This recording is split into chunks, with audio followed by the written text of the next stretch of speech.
I'm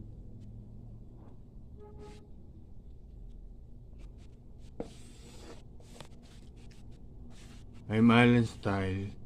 Today is May 3, 2026. Greetings, hello, and welcome to all my family members, cousins, friends, relatives, batchmates in La Immaculada Concepcion School, batchmates in Santa Ana Parochial School, batchmates in Jose Rizal University, also classmates, schoolmates, childhood friends, townmates, fellow Taguigueños, fellow countrymen. Greetings and hello.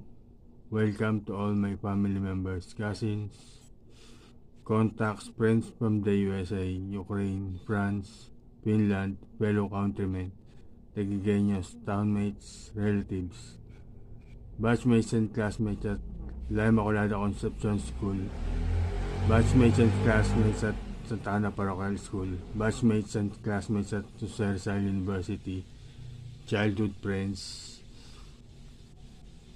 all Facebook friends, and my pets.